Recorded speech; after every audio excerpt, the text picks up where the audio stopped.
collaboration with the Cyprus Mail. This is the Cyprus News Digest with Rosie Charalambous.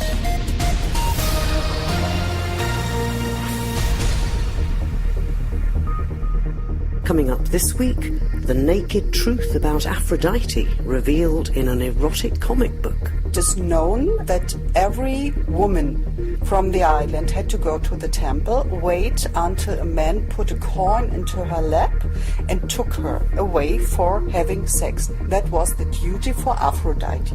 An end is in sight for the revamp of central Nicosia. And the whole work will be finished sometime in the beginning of 2017. It's the last few days of a unique exhibition of historic Cypriot bridal gowns. Because the Cypriots got married earlier, at the age between 12 and 14. And for the earlier dresses, we did find girls between 12 and 14 to model them. A message of hope from the Austrian ambassador on Austria's National Day. Delivering lasting peace, prosperity and a well-balanced unity of purpose to all Cypriots. And Showstoppers arrive in Cyprus. They have won an Olivier Award, in fact the only improvisation group that has ever won an Olivier Award. It's rather timely and very appropriate that with Paphos set to become the European capital of culture next year, earlier this year a fascinating book was released. It's called Aphrodite, The Naked Truth. It is actually erotic mysteries in ancient Cyprus. Its author first wrote it in German, but it's been translated into English.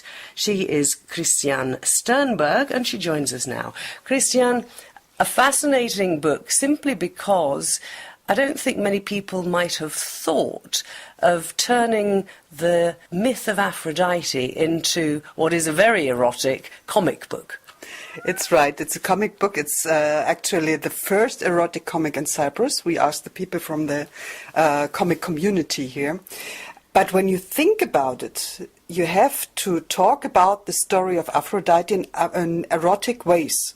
So it's the best thing not to do it only with words, is my part, but to do it with pictures. And that's the part of the artist I worked with, David Cypriot. And how did you meet David? I mean, what made you think his was the work that you would like to have illustrate your story? Two ways. On one hand, I knew his wife. On the other hand, I saw pictures of him. He drew erotica before. You can see it on the internet. And we were talking when he came over, so that the people nowadays are so prude, and so that it is nice to have sexy pictures. And we thought, okay, let's have a project together. And I came up with the idea, okay, Cyprus, Aphrodite, erotic. And I started my research. And you did a lot of research into what are the accepted myths, but you have woven into this book a lot of your own fiction as well. So how did you do that? I started with a book. What I came across, it is from the 19th century. It's a German professor. He took together all what was known about the Aphrodisia. That was the name of the festivities of Aphrodite in the ancient times. Which is, of course, where we get the aphrodisiac word from as well. Right.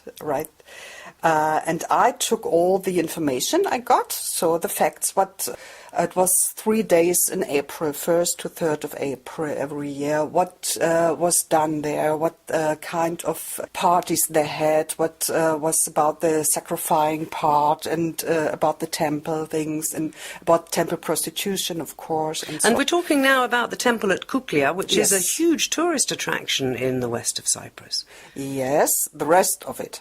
But back then, what I learned, when you had really actually the temple there, it was one of the richest in the area, in the old world, as they said. It was even called the navel of the world because it has an oracle. And it was so rich, and so many people came here every year for the Aphrodisia. Even the Roman emperors came here to ask the oracle and so on. Come on, they didn't come to ask the oracle, they came for the other bit. Tell us about the other bit. Of course. And I took all the information And now we come to it, and it's boring to put the historical facts together so the people read it. Okay. You have to do something with this. And I'm a writer, and I love to invent stories. And I came up with a story of a young lady who will go for the first time to the temple to get inaugurated to the mysteries of Aphrodite. And of course, the gods come down, so Zeus wants to have his joy himself, and Hera wants to interfere, and Aphrodite has to look for their people so that they come together, the couple. So in the end, it's a happy end, but in the middle, it's, oh my God. So, But do tell us about this business of the handmaidens of Aphrodite at the Kuklia temple. I mean, they were no better than prostitutes, were they? They found out that not only the girls who were on duty there had to do their duty, sexual duty for Aphrodite. It is known that every woman from the island had to go to the temple, wait until a man put a coin into her lap and took her away for having sex. That was the duty for Aphrodite. Funny enough, it's not only me that I say this. Recently was an article from BBC, and also you could read there that it was like that. So it's not only my imagination or something I came up with, it is really, really true. But I put it the other way, so not as prostitution, it was back then very normal. Look at the museums, at the vases from Greek times. So they are fucking there all the time. And they did it. And that was joy for them a lot. And so why are we so prude and don't say, okay, it's fun also? Well, your book's certainly fun. I mean, it's beautifully illustrated. It's got a lot of information in there as well. Now, I know that people can find out more if they go to the website, so tell us where they can get a little glimpse of these erotic mysteries, and then how they go about buying the book, either, of course, in English or in German. Okay, so you can find more information on the website of the book, www.aphroditecomic.com. There you can find what is the book about, how long does it took to produce it, and also a list with selling points. Of course, you can buy it online or also in Cyprus in several kiosks and bookshops, and you will find the places on the internet. And you mentioned how long it took to put together. I mean, how long did it take you from doing your research to writing the story? And then, of course, dare I say, the real work was the illustrations, because in a comic book, that's really what grabs you. It started when we met with the research. It took me 6 months, then about 9 months to write the story. Then David needed 2 years, because it's all hand-drawn. He doesn't even know to work a computer, so it's all hand-drawn. And then you have to put together the text and the pictures, because all the text goes into bubbles and boxes and so on. And that's layout work, and finally it was 4 years. A long, long time. But does this mean now, seeing the success of Aphrodite, the Naked Truth, that you're working maybe on something else similar? Not yet. We are working on it to bring it to the people. We are in November in Vienna for the Vienna Comic Con with the book. And I think it's nice for us to see the success and the reaction of the people directly, and they love it. And what I thought before, that the people would reject it because it's a little bit very straight. It's risque, there's no doubt about that. How's it been received by Cypriots? Very well, very well. Best by the women. Men are a little bit more, I don't know, maybe it's about me when I stand there and try to sell it to them, they're a little bit shy. Women are very cool with this. And I asked one Cypriot woman why it is like that, and she said it's about Aphrodite, and we knew it from kids on. Aphrodite is naked, so what's the problem? What's the problem indeed? Aphrodite, the Naked Truth. And you can find out more if you visit aphroditecomic.com. You can subscribe to the Cyprus News Digest on iTunes for free and get the program downloaded to your phone or tablet so you can listen anytime, anywhere. Well, let's be honest, there's a bit of traffic chaos in the centre of Nicosia because those works to revamp the heart of the city are ongoing.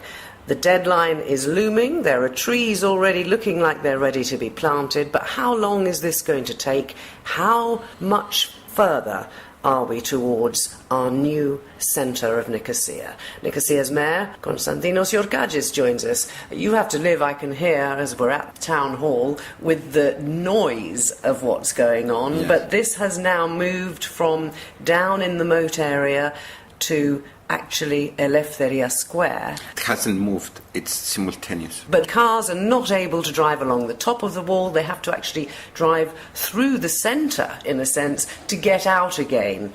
I know it's all part of the plan, but it has been going on for so long. Are we close to finish?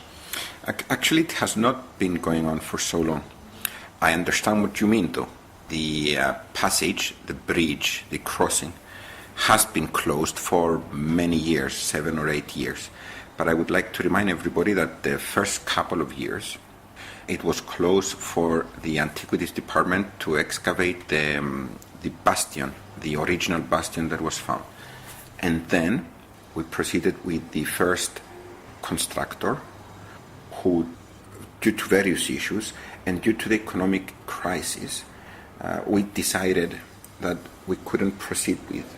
And then we took a couple of years for the procedurally correct way to proceed with new tenders. And once the new constructor started, he will have finished the work within 2.5 to 3 years from the day he started. I think that we took decisions that very few people would have taken. We managed to separate ourselves without having to go to court.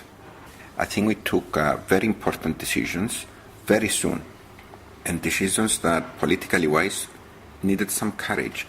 Once we saw that the previous constructor had difficulties, we managed to reach an agreement with that company to separate without any legal issues, stopping the works. Because had we gone legally, either he against us or we against him, the company I mean, the works could have remained as they are until the court decided how to proceed. We decided to part amicably, and then we proceeded to new tendering according to all laws or European procedures. And then we signed with the new contractor, and within 2.5 years from the day he signed, he will have the work's finished. All right, but people So now, are a little bit... But correct, that's what I was trying to say. They are correct to be frustrated because they count all the time the bridge has been closed. So I understand that. I'm just trying to show a more positive note that the works, since we signed with the new contractor and since we solved all problems that existed before, are proceeding well, and the whole work will be finished sometime in the beginning of 2017. Right now, what you described is Kostaki Pantelidis being completely revamped, and soon we will start putting the surface of the square. The east part of the square is almost complete. They started putting the granite, and all the trees have been planted, and the small amphitheater has finished. In the west, we still have to plant a couple of trees, and we need to start the cafeteria. And if you notice, when you go around, you will see some very weird molds coming up from the side of the square, and those are the molds that we will put in the sides. And we expect to have the side of the square very, very soon, the side wall of the square. So there's a lot happening I'm trying to describe. And soon, hopefully, we will finish the whole work. Now, there was a problem a few years ago. People were saying that because it had overrun so far from the original date, yes, that the European funding might be lost. Have you managed to hang on to that? Yes, that was one of our successes when I said that we needed to solve serious issues with the work, mainly due to the reason that it was accepted within the European funding program very late. End of 2011, it was cutting it very, very close in completing the work within 2013. Of course, at that time, they didn't even know that we would have a collapse of the Cypriot economy. So the Cypriot economy collapsed. Our contractor experienced serious issues. We decided to part company, as I said before, and we did manage, due to various good representations of ours explaining the reasons, we managed to keep the European funding, and also in the second tendering we managed to increase the amount of budget for the square to what we believe the correct amount in order for the work to be completed. So, beginning of 2017, Hopefully, first yes. 3 months? I can't say now, but it will be in the beginning of the year. What we need to remember is that currently works are proceeding every day. So the work, Platea Eleftherias, will be completed. That's one thing. Second is that we managed to keep all funding, 85% of the funding, European. And number three, the costing and therefore the funding are correct now, in the sense that we have the necessary funding to build the square. All these three things, I think, are extremely positive and give me the optimism to say that the square will be finished soon. Something that everybody, I think, is looking forward to, and even people who didn't really like the idea of the design when it was first accepted are now looking at it and wondering if, after all, maybe it's not so bad. Keep up to date with events in Cyprus and around the world with the Cyprus News Digest. The Centre for Visual Arts and Research in Nicosia is well known for putting on unusual exhibitions. There can't be one that's more original than the one that you have a chance still to see for another couple of days. It opened with a fashion show on the 14th of October, and it has been drawing the crowds ever since. It's called Here Come the Brides. To tell us all about it, the director of the CVAR, Rita Severis. Rita, this again is another, in a sense, what I call social history exhibition, because it takes us through a couple of hundred years at least of what women wore to get married in Cyprus. So what gave you the idea for this exhibition? Well, this is another first in Cyprus. It's the first time that an exhibition of wedding gowns is taking place. The idea came from the fact that the museum itself has a number of wedding dresses between the end of the 18th century up to the 1950s, which were sitting in the storeroom. So I thought, this is about time. It is about time that we take them out and show them. We appealed to ladies from all over to give us wedding gowns after the 1950s. We did have a great response. If I had carried on, I would have probably collected 200, but of course you can't show 200 wedding dresses at a show, a fashion show. So we collected 76 throughout all decades up till today, which we decided that young girls would wear. Why young girls and not professional models? Because we felt that this was another way of getting the young nearer to the museum.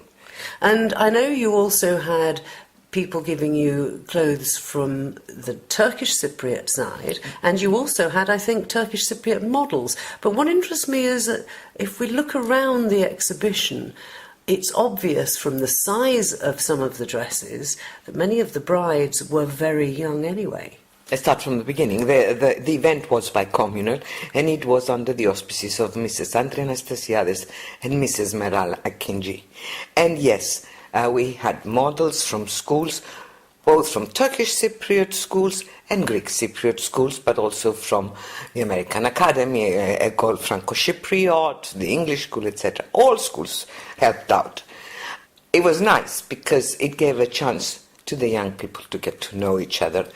And the idea was to bring them into the museum, to make them feel part of the museum, and that the museum is not a temple, a boring temple, but they have to go in, look at historical artifacts and get out. How did they react when they discovered that the girls who preceded them on the island a couple of hundred years ago might have been walking up the aisle aged, 13 or 14? That was our greatest problem. we couldn't find girls to fit the dresses because the dresses had such tiny waists. And then it dawned on us that, of course, because the Cypriots got married earlier, at the age between 12 and 14. And for the earlier dresses, we did find girls between 12 and 14 to model them. But what did they think about this? They were flabbergasted just like we were when we faced the problem. But the girls took their role seriously. I was surprised beyond any expectation by the way they behaved, all of them. So you had a very amazing. Successful fashion show, and I know it Very was well attended.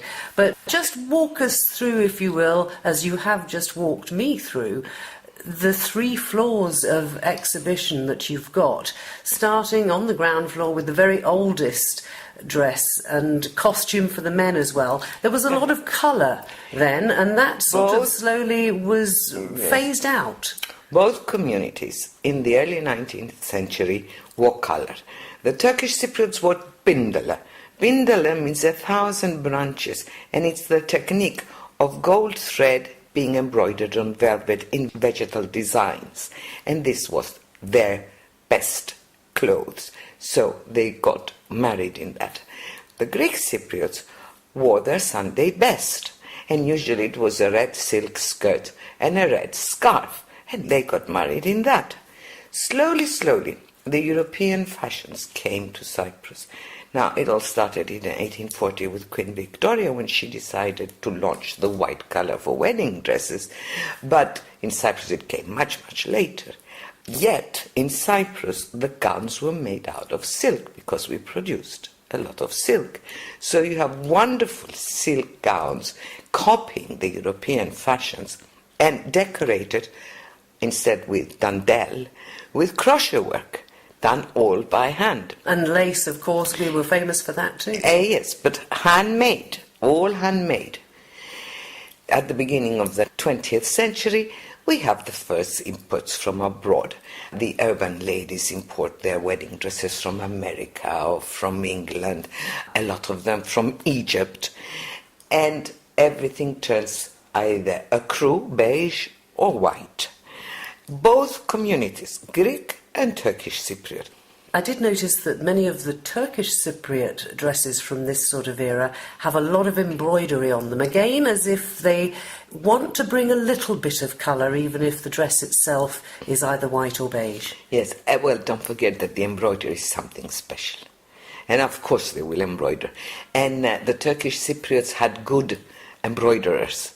Their skill had to be shown, and what better than on a wedding dress.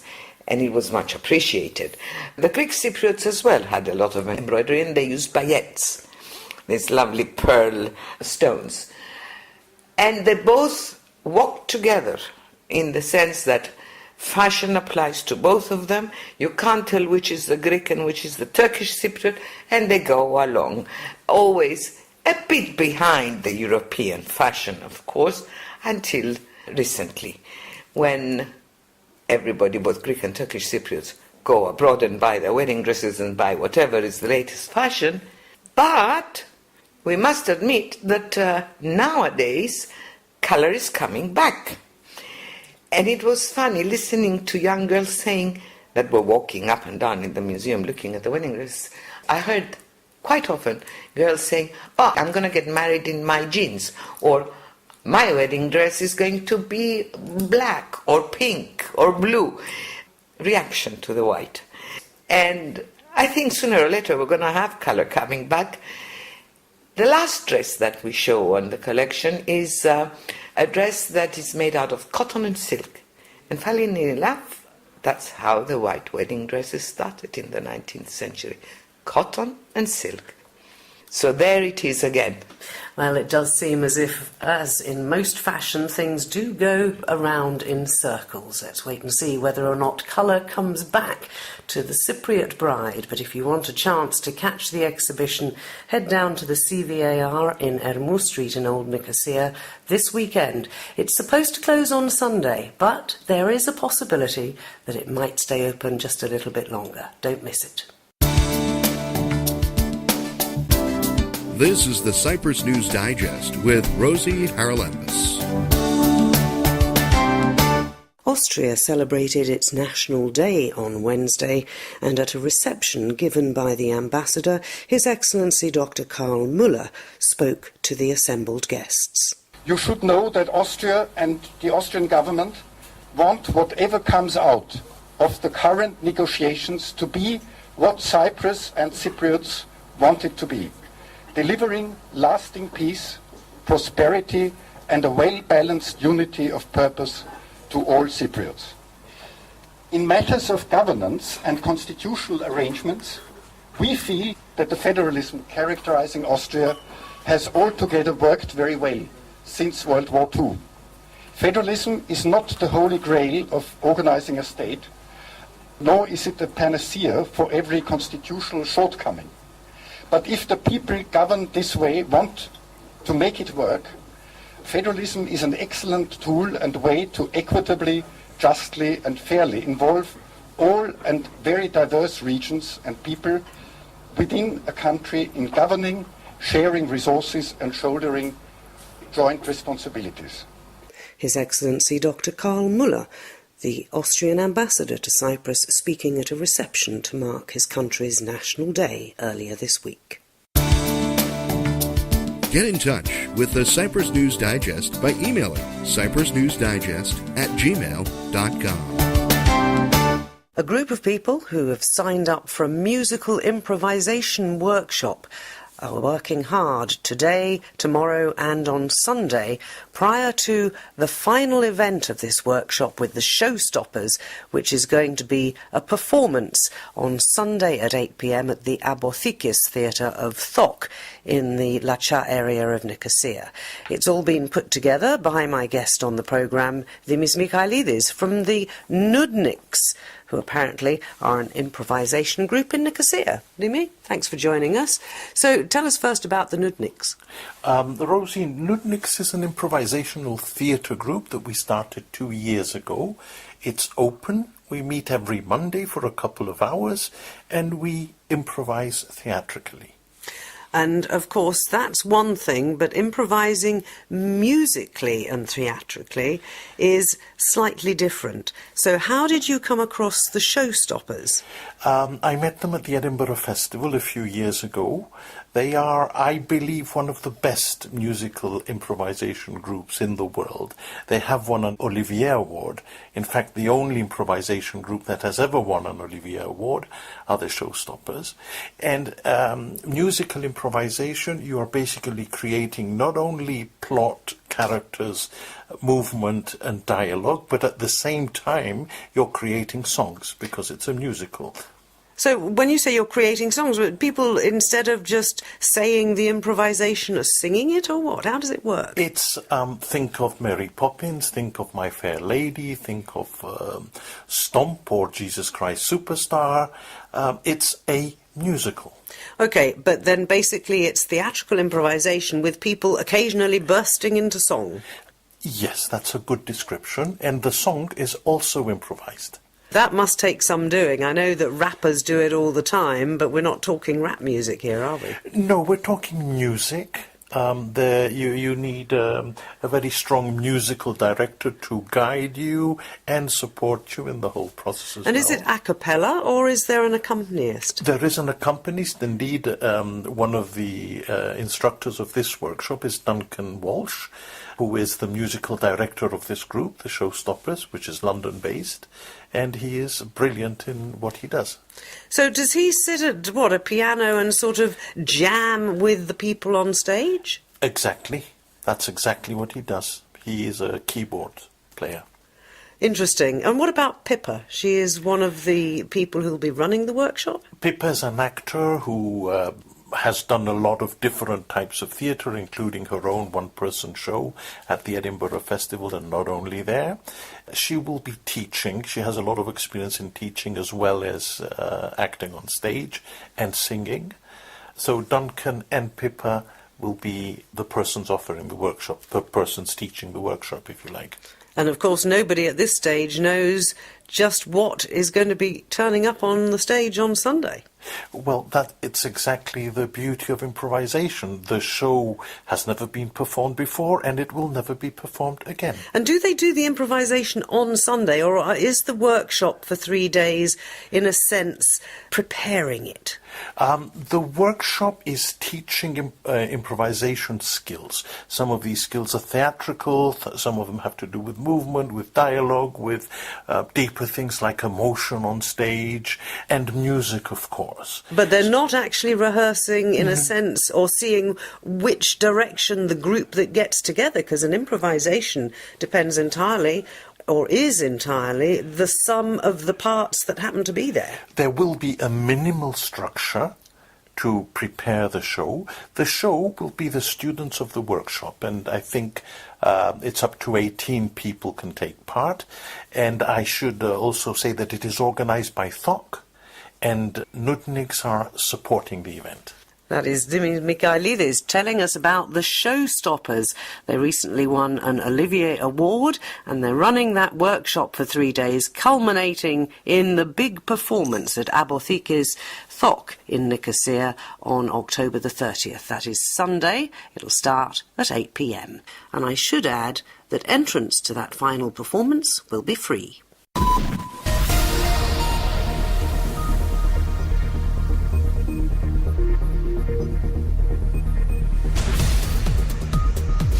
Well, that about wraps up this edition of the Cyprus News Digest. Many thanks for your company. Hope you'll join me next week. Till we meet again, take care and God bless. Bye-bye now.